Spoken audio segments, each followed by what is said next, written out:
Shalom. Apa kabar Bapak Ibu? Puji Tuhan bisa dilewati ya. Saya senang sekali bisa ada di tempat ini, bisa bertemu secara langsung dengan Bapak Ibu saudara sekalian. Pertama-tama saya mengucap syukur untuk kepada Tuhan Yesus yang masih memberi saya kesempatan untuk melayani Dia, Tuhan di atas segala Tuhan Raja alam semesta ini. Terima kasih juga buat Bapak Ibu Gembala yang sudah menyambut kami dengan luar biasa, seperti anak sendiri. Jadi kami berasa seperti anak merantau yang baru pulang kampung. Terima kasih juga buat Bapak Ibu sekalian yang menerima kami untuk melayani di tempat ini. Puji nama Tuhan. Firman Tuhan yang saya akan ajak kita bersama-sama memperhatikan, ya, saya berikan tema pada siang hari ini adalah skakmat. Skakmat, bagi Bapak Ibu mungkin yang tidak terbiasa dengan catur, saya bukan orang yang menguasai catur memang begitu ya, tetapi izinkan saya untuk memberi penjelasan dulu tentang apa itu artinya skakmat gitu ya. Skakmat ini ada bahasa Indonesianya gitu ya, checkmate gitu kalau dalam bahasa Inggris. Ini adalah skakmati dalam permainan catur gitu. Artinya bahwa seorang yang bertanding dalam permainan catur yang sudah tidak punya langkah lagi, sudah kehabisan langkah, rajanya tidak bisa bergerak. Nah, khotbah saya ini terinspirasi dari mungkin bisa di next slide, terinspirasi dari gambar ini. Ya, ini adalah sebuah lukisan yang pernah dipajang di salah satu museum di Prancis ya. Judulnya sebenarnya adalah Die Schachspieler, ya, ini saya nggak bisa ngomong bahasa Jerman, ya. Ini judul asli tulisan ini, lukisan ini. Tetapi kemudian artinya adalah para pemain catur. Sebenarnya judul lukisan ini aslinya adalah para pemain catur.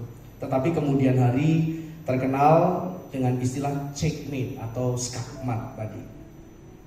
Ini dilukis oleh seorang maestro bernama Friedrich Moritz August Retz tahun 1799. Tetapi seperti yang Bapak Ibu mungkin bisa lihat ya, di Oktober 1999 dilelang lalu terjual dengan harga 67.500 pound sterling, jadi mungkin sekitar 1,5 miliar rupiah, lebih kurang sekitar seperti itu. Nah, satu kali ada sekelompok atlet juara dunia dari berbagai cabang olahraga yang mengunjungi atau sedang melakukan tour di museum tersebut, museum di Prancis. Lalu salah satu diantaranya adalah seorang bernama Paul Morphy, ya, seorang maestro juara catur dunia. Kelompok atlet ini melewati lukisan checkmate ini. Lalu tour guide-nya memberikan penjelasan bahwa ini adalah lukisan dari seorang seniman yang menggambarkan dua pemain catur. Satu pemain yang warnanya hijau di sini, sebelah kiri itu menggambarkan setan, dan yang sebelah kanan ini menggambarkan seorang manusia. Di tengah-tengahnya ada gambar malaikat. Nah, ini permainan antara hidup dan mati. Jika setan memenangkan permainan, maka dia berhak atas nyawa dari pria tersebut. Tetapi kalau manusianya menang melawan setan, maka dia masih berhak untuk nyawanya, seperti itu. Kalau kita lihat dari gambar pria yang bermain catur ini, ya, memegang kepalanya begitu ya, desperately melihat ke papan caturnya secara putus asa gitu ya. Lalu juga lihat malaikat kayaknya hopeless gitu ya, menggambarkan wah ini udah skakmat ini. Ya, apalagi ditambah kalau kita perhatikan ekspresinya setan ini, ya, yang bahkan tidak melihat papan caturnya gitu ya. Ini udah kamu skakmat, sudah tidak ada langkah lagi, kira-kira seperti itu. Kemudian rombongan ini pergi ke lukisan berikutnya sampai ke ruang sebelah, tetapi Pak Morphy tetap terpaku pada lukisan ini. Ya. Sampai di satu titik tour guide-nya sadar, dihitung kembali, loh, rombongan saya kurang satu orang. Ya. Bapak Ibu tolong tunggu di sini sebentar, saya cari ada satu peserta kita yang hilang gitu ya. Lalu tour guide-nya mencari dan menemukan Pak Morphy ini masih tepat berdiri di bawah lukisan ini. dia sedang memperhatikan secara serius lukisannya. Dia amat-amati. Lalu kemudian tour guide-nya ini menegur Pak Morfi ini. Pak, kami sudah pindah. Kami sudah pindah ke ruangan sebelah. Kamu mau ikut apa enggak? Gitu ya. Lalu Pak Morfi menjawab, saya masih melihat, masih mengamati lukisan ini. Lalu tour guide itu berkata, iya, ini yang lukisan ini disebut skakmat, setannya tertawa, orang itu kalah, ya. Dan kemudian Morfi ini, juara catur ini berkata, iya, saya sudah memperhatikan itu. Tetapi ketika saya berdiri di sini, saya terus melihat lukisan itu dan saya mendapati adanya sebuah masalah. Tour guide lalu menanyakan, apa maksudnya? Masalah apa maksudnya? Lalu Morfi berkata begini, Anda tahu saya adalah pemain catur juara dunia.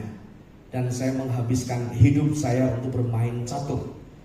Dan orang normal tidak selalu melihat, ya orang pada umumnya maksudnya, tidak melihat apa yang dilihat oleh pemain catur juara dunia. Ketika kalian semua pergi, saya melihat setan tertawa dan juga melihat pria yang putus asa itu. Tetapi saya terpaku pada papan caturnya. Kemungkinannya ada dua. Kemungkinan pertama adalah salah seorang yang mengubah lukisan ini, judulnya tetap sama, checkmate, lalu diubah lukisannya. Atau kemungkinan kedua adalah mungkin ada yang mengubah judulnya. Judulnya seharusnya apa, ya, tetapi diganti, diubah menjadi skakmat. Tour guide-nya terus bingung, bertanya, apa alasannya? Kok ada orang yang mau melakukan seperti itu? Lalu Morfi kembali menjawab seperti ini. Ya, seperti yang Anda ketahui, saya ini seorang pemain catur dan juara dunia. Ketika saya mengamati papan catur itu, saya menemukan bahwa ternyata raja dari pria ini, ya, raja dari pria ini ternyata masih memiliki satu langkah lagi. Dan itu akan membalik keadaan, merenggut kemenangan setan, dan nyawa pria itu dapat diselamatkan. Setan menatap tajam kepada pria itu, bahkan gak melihat papan caturnya, sambil berkata, skakmat, kamu gak punya langkah lagi.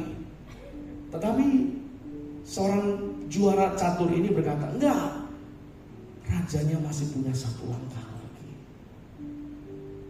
Raja masih punya satu langkah lagi. Dari kisah ini mengajarkan kepada kita bahwa selama raja masih punya satu langkah, permainan belum berakhir. Permainan belum berakhir selama raja masih punya satu langkah lagi. Begitu juga dengan kehidupan rohani kita. Apapun bisa menimpa kehidupan kita, dan iblis yang firman Tuhan katakan dia adalah bapa segala dusta. Ketika Tuhan Yesus mengkonfrontir orang Farisi, iblislah bapamu karena engkau berkata dusta. Dan iblis dusta dari asalnya, memang dia adalah bapa segala dusta. Namanya juga setan, namanya juga iblis. Dia suka membohongi, suka mendustai kita. Dan bukan tidak mungkin kita saat ini sedang diskakmat oleh setan. Setan mungkin sedang mengintimidasi kita dengan berkata, skakmat, kamu tidak punya langkah lagi, sudah menyerah saja, sudah give up saja, tinggalkan semua itu, tinggalkan imanmu, tinggalkan kesucian hidupmu. Apa itu? Tidak ada gunanya, bukan? Skakmat. Tetapi firman Tuhan siang hari ini mengingatkan kita, selama raja masih punya satu langkah, permainan belum berakhir. Firman Tuhan berkata dalam Roma pasal 3 ayat yang ke-23. Mari kita perhatikan ayat ini. Roma pasal 3 ayat yang ke-23. Di sana dikatakan, karena semua orang telah berbuat dosa dan telah kehilangan kemuliaan Allah. Karena semua orang telah berbuat dosa dan telah kehilangan kemuliaan Allah. Ini firman Tuhan. Dan setan seringkali juga memakai firman Tuhan, bukan? Ketika dia menguji atau mencoba Yesus di padang gurun, Dia menggunakan ayat firman Tuhan. Tidak salah membaca ayat ini, dan memang ini adalah firman Allah. Semua orang telah berbuat dosa, tidak terkecuali saya yang berdiri di atas mimbar ini. Saya pun manusia yang telah berbuat dosa, dan saya telah kehilangan kemuliaan Allah. Lack of, tidak mencapai kemuliaan Allah, atau belum mencapai kemuliaan Allah. Tetapi kalimat ini tidak berhenti di sini. Kita harus lanjutkan ke ayat berikutnya. Ayat 24 berkata demikian. Dan oleh kasih karunia telah dibenarkan dengan cuma-cuma karena penebusan dalam Kristus Yesus. Setan akan menghalangi kita membaca ayat berikutnya. Setan akan menghalangi pandangan kita untuk tidak tertuju kepada Kristus, untuk tidak melihat karya penebusan Kristus di atas kayu salib, supaya setan bisa mengajukan perkataan, skakmat, kamu selesai, kamu tamat, tidak ada lagi harapan bagimu. Tetapi dengarkan firman Tuhan, kasih karunia Allah tetap bagi kita. Kasih karunia Allah lebih daripada hidup kita. Yang setuju katakan amin. Kasih karunia Allah begitu besar bagi hidup kita. Iblis menskakmat kita dengan dosa, dan semua orang memang pernah atau telah berbuat dosa, dan manusia tidak bisa menyelamatkan dirinya sendiri. Dosa menjerat manusia dari segala sisi, dari segala penjuru, dari utara, selatan, timur, barat, depan, belakang, kanan, kiri kita, menghimpit kita, berusaha untuk menghancurkan kita. Ini adalah skakmat spiritual. Seakan-akan tidak ada langkah tersisa, tidak ada kebajikan, kebaikan yang cukup, tidak ada yang baik dalam hidup kita. Tetapi di saat kita tidak lagi memiliki harapan, Allah datang dengan satu-satunya, dengan satu langkah lagi. Dan langkah ini bernama keselamatan. Dia utus putra tunggalnya, Tuhan kita Yesus Kristus, menjadi penebusan bagi kita semua. Tidak ada satupun di antara kita yang terlalu rusak untuk ditebus. Apapun masa lalu kita, kejahatan apapun, kemelesetan apapun yang pernah kita lakukan di masa lalu, tidak terlalu besar sehingga Tuhan tidak sanggup mengampuninya. Tidak ada satupun di antara kita yang terlalu rusak untuk ditebus. Sebaliknya, tidak ada dosa yang terlalu ringan untuk bisa kita sepelekan. Jangan berusaha untuk meraih kemenangan sendiri. Terimalah langkah kemenangan dari kasih Tuhan atas hidup kita. Kemenangan ini bukan kita dapatkan karena kita berhak, karena kita hebat, karena kita luar biasa dan seterusnya. Tetapi karena Tuhan kita, Tuhan yang hebat, Tuhan kita, Tuhan yang luar biasa. Dan kita sebagai umat tebusan Tuhan tentu kita menjadi luar biasa, bukan karena kita. Not because of who I am, but because of who you are. Bukan karena siapa saya, tetapi karena siapa Engkau Tuhan, kita menjadi hebat. Jadi pada siang hari ini, hal yang pertama, setan akan menskakmat kita mengenai dosa. Kamu terlalu najis, kamu terlalu kotor, masa lalumu tidak bisa diampuni, kamu tidak pantas melayani Tuhan, kamu tidak pantas mendekat kepada Tuhan. Dengar baik-baik, jangan perhatikan kalimat perkataan setan itu. Tidak ada seorang pun yang terlalu rusak sehingga Tuhan tidak sanggup menebusnya. Semua kita berhak, asal kita dengan penuh keberanian menghampiri tahta kasih karunia Allah. Jangan andalkan kekuatan kita sendiri, jangan mencoba menang sendiri, jangan kecilkan setan, jangan kecilkan iblis, tapi juga tentu jangan mengagungkan dia,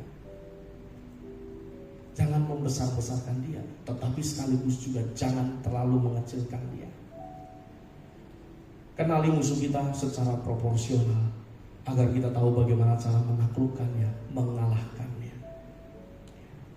Tunduklah kepada Allah, demikian kata firman Tuhan. Tunduklah kepada Allah. Tunduklah kepada Allah. Tidak ada cara lain untuk menaklukkan, mengalahkan iblis, mengalahkan setan, selain kita bertekuk lutut di bawah kaki Tuhan. Skakmat yang kedua adalah skakmat dunia. Salib yang mengalahkan dosa dan maut. 1 Korintus pasal 2 ayat yang ke-8. 1 Korintus pasal 2 ayat yang ke-8 dikatakan demikian. Mari kita buka 1 Korintus pasal 2 ayat yang ke-8. Tidak ada dari penguasa dunia ini yang mengenalnya. Sebab kalau sekiranya mereka mengenalnya, mereka tidak menyalibkan Tuhan yang mulia. Sekiranya mereka mengenalnya, mereka tidak menyalibkan Tuhan yang mulia.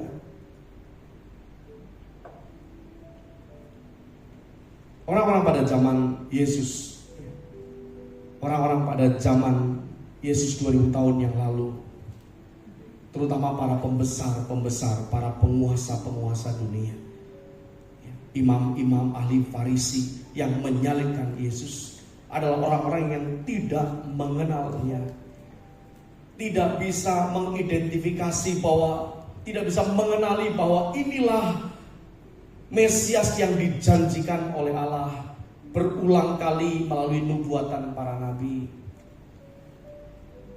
Akan tumbuh sebagai taruk Isai. Mereka tidak bisa mengenalinya sehingga mereka menyalibkan Tuhan.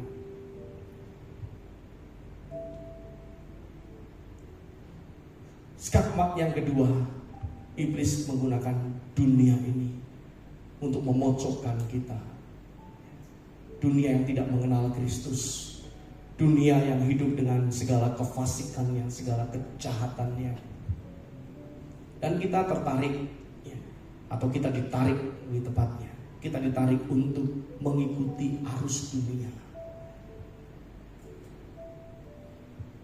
Jadi lebih banyak orang bukan membiasakan yang benar, tetapi banyak orang membenarkan yang biasa. Ini biasa dilakukan, banyak orang melakukannya, dianggap benar. Sebagai orang-orang percaya, kita tidak boleh membenarkan yang biasa, tetapi kita harus membiasakan kebenaran. Harus menjadikan sebuah kebudayaan untuk hidup di dalam kebenaran. Jangan ikutin arus dunia. Firman Allah dengan tegas berkata, janganlah kamu menjadi serupa dengan dunia ini. Janganlah satu skema. Kalau dalam teks asli ada kata suskema, tiseste, ada kata skema. Jangan menjadi satu pola dengan dunia ini.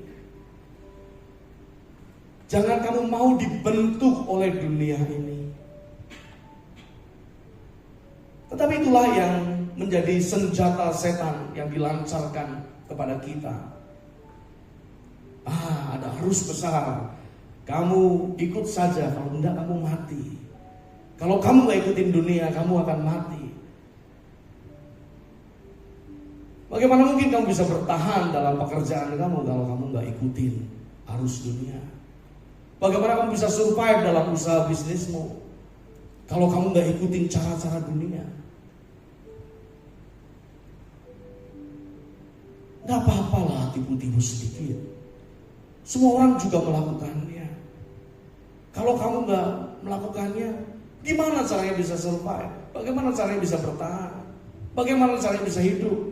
Hari begini masih kudus. Apaan tuh kudus? Ini strateginya setan, langkahnya setan. Namun seperti tadi hal yang pertama, ketika setan menipu kita, mendustai kita dengan perkataan skakmat, kamu gak punya langkah lagi, lakukan saja. Kita berkata, raja masih punya satu langkah.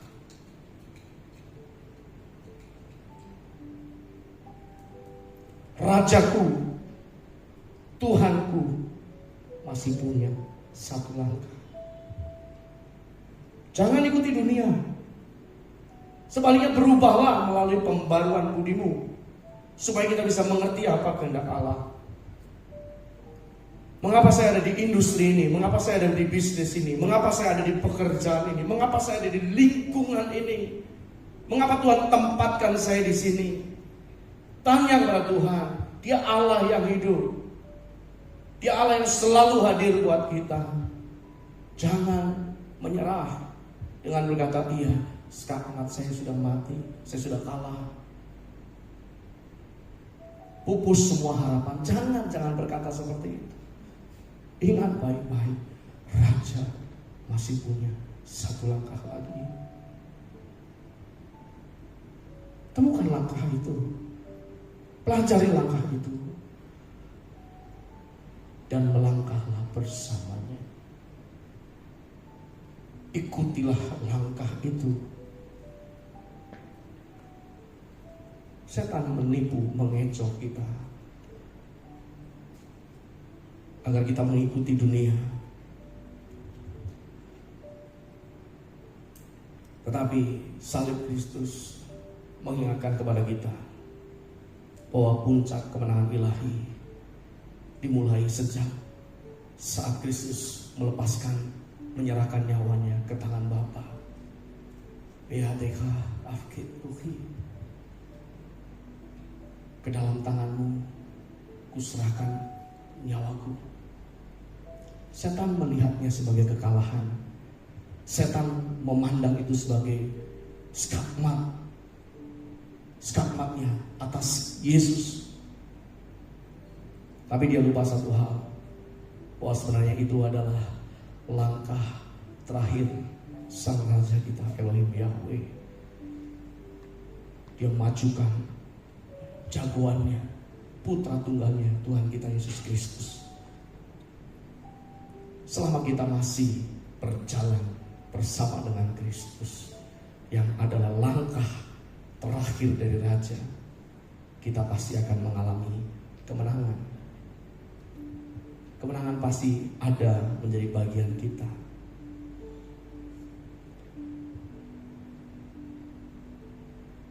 Lalu kita masuk kepada langkah kebalikan. Skakmat kita arahkan kepada setan. Skakmat oleh, di dalam dan melalui firman kebenaran. Tadi saya menyinggung tentang iblis pun mencobai Yesus, dan Yesus menjawabnya. Yesus mem-counter, menyerang balik iblis dengan perkataan firman Allah. Matius pasal 4 ayat yang ke-9, ayat yang ke-10. Injil Matius pasal 4 ayat yang ke-9 sampai ayat yang ke-10, atau mungkin mulai dari ayat yang ke-8. Dan iblis membawa Yesus ke atas gunung yang sangat tinggi, dan memperlihatkan kepadanya semua kerajaan dunia dengan kemegahannya, dan berkata kepadanya, semuanya itu akan kuberikan kepadamu jika engkau sujud menyembah aku. Perhatikan ayat 10. Maka berkatalah Yesus kepadanya, enyahlah iblis, sebab ada tertulis, engkau harus menyembah Tuhan Allahmu, dan hanya kepada Dia sajalah engkau berbakti. Di atas gunung, iblis mencoba untuk menskakmat Yesus dengan mengutip ayat, mengutip firman Tuhan. Di bagian-bagian sebelumnya ada tertulis begitu ya. Bukankah ada tertulis di ayat yang ke-7 misalnya, jangan ayat yang ke-7. Ayat yang ke-6 maksud saya. Mengenai engkau yang akan memerintahkan malaikat-malaikatnya, dan mereka akan menatang engkau di atas tangannya, supaya kakimu jangan terantuk kepada batu. Setan mengutip kitab Mazmur. Setan mengutip kitab Mazmur untuk mencobai Yesus. Di beberapa kesempatan kelas yang saya ajar kepada mahasiswa, saya sering katakan, hati-hati kalau nggak pernah baca Alkitab, kalau nggak pernah mempelajari firman Tuhan, kamu pasti akan jatuh dalam pencobaan. Kenapa? Karena setan mencoba Yesus dengan ayat Alkitab. Kalau kamu gak pernah baca Alkitab, masa ada sih ayat begitu? Coba ayat ini. Malaikat-malaikatnya akan diperintahkan, mereka akan menatang kau di atas tangannya. Kalau gak pernah baca Alkitab, gak tahu kalau ini dari kitab Mazmur gitu. Setan pakai Mazmur, pakai ayat firman Tuhan untuk mencoba Yesus. Apalagi sama manusia lain.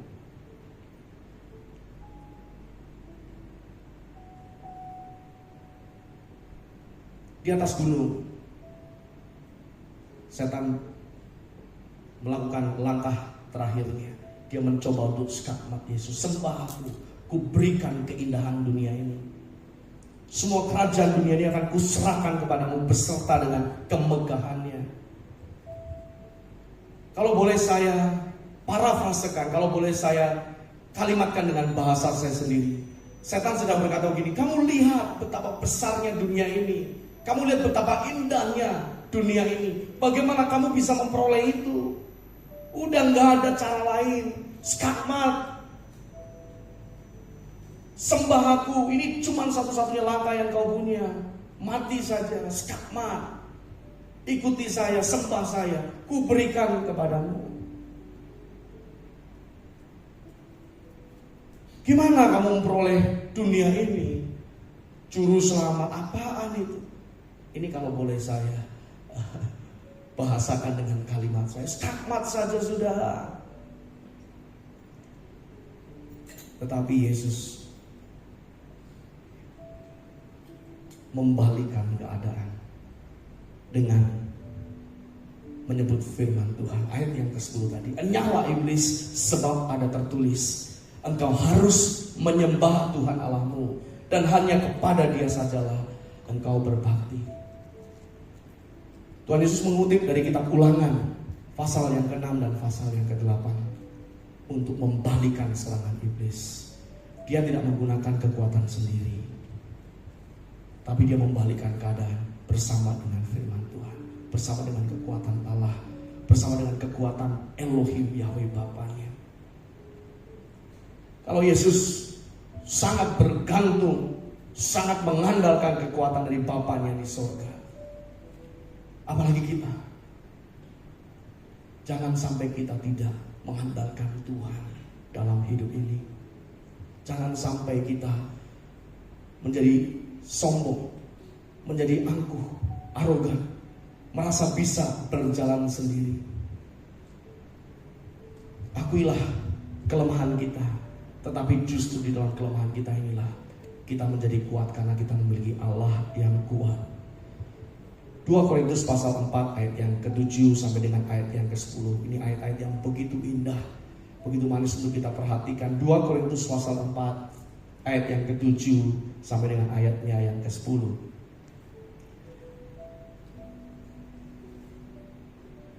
Tetapi harta ini kami punyai dalam bejana tanah liat, supaya nyata bahwa kekuatan yang melimpah-limpah itu berasal dari Allah, bukan dari diri kami. Harta ini kami punyai dalam bejana tanah liat. Bejana tanah liat menggambarkan manusia jasmani kita, manusia fisik kita, manusia tubuh kita, tubuh manusia kita maksud saya. Bejana tanah liat yang mudah rapuh, yang rentan, mudah retak, mudah pecah.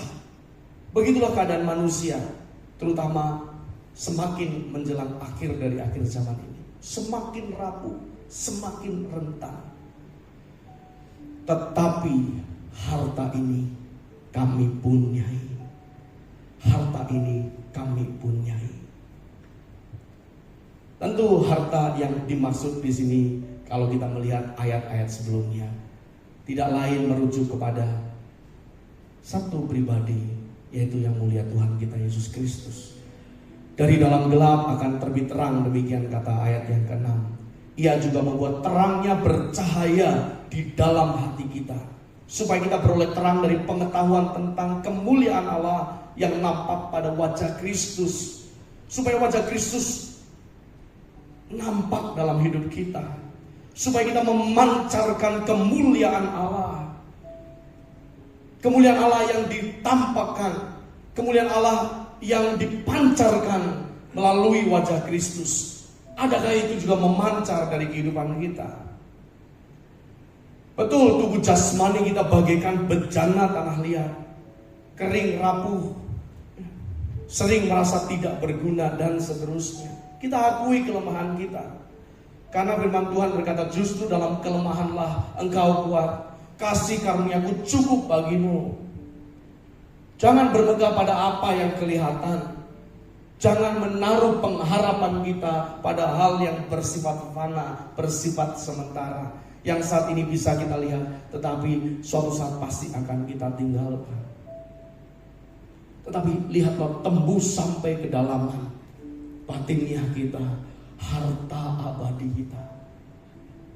Harta ini kami punyai dalam bencana tanah liat, supaya nyata bahwa kekuatan yang melimpah-limpah itu berasal dari Allah, bukan dari diri kami. Mengandalkan kekuatan sendiri, kita akan termakan skakmatnya iblis. Setan akan menskakmat kita. Itu sudah pasti. Dengan kekuatan sendiri, pasti kita akan diskakmat oleh setan. Kita nggak bisa mengandalkan kekuatan kita sendiri. Tapi kalau kita melangkah bersama dengan Tuhan, kekuatan yang bukan berasal dari diri kita, tetapi berasal dari Allah. Raja kita ini selalu punya satu langkah terakhir. Ayat ke-8, dalam segala hal kami ditindas, namun tidak terjepit. Kami habis akal, namun tidak putus asa. Kami dianiaya. Kami mengalami penderitaan fisik, namun tidak ditinggalkan sendirian. Kami dihempaskan, namun tidak binasa. Ayat yang ke-10. Aduh, indah sekali. Kami senantiasa membawa kematian Yesus di dalam tubuh kami, supaya kehidupan Yesus juga menjadi nyata di dalam tubuh kami. Ada satu lagu yang diubah oleh Pak Eras yang jarang dinyanyikannya. Ku senantiasa sampai saya pun lupa ya. Ku senantiasa, pakai apa ya? Ku senantiasa mengenal kematian Yesus di dalamku, supaya kehidupan Yesus juga menjadi nyata di dalam hidup ini. Waduh, indah sekali ya. Terambil dari ini, 2 Korintus pasal 4 ayat yang ke-10. Kami senantiasa membawa kematian Yesus di dalam tubuh kami, supaya kehidupan Yesus juga menjadi nyata di dalam tubuh kami. Firman ini paralel dengan apa yang disampaikan Paulus juga dalam Filipi pasal yang ketiga, ayat yang ke-10, ayat yang ke-11. Ini menjadi tema Paskah kita yang beberapa waktu yang lalu. Tema Paskah GSKI. Yang ku kehendaki ialah mengenal Dia. Ya, yang ku kehendaki ialah mengenal Dia dan kuasa kebangkitannya dan persekutuan dalam penderitaannya, di mana aku menjadi apa? Menjadi serupa dengan Dia dalam kematiannya. Ayat 11. Supaya aku akhirnya beroleh kebangkitan dari antara orang mati. Banyak orang hanya mau serupa dengan Kristus dalam kemuliaannya.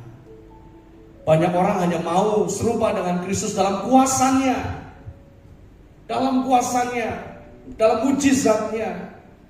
Yesus dalam melayani juga menyembuhkan orang sakit. Saya mau melayani Tuhan, menyembuhkan orang sakit. Tidak salah menyembuhkan orang sakit.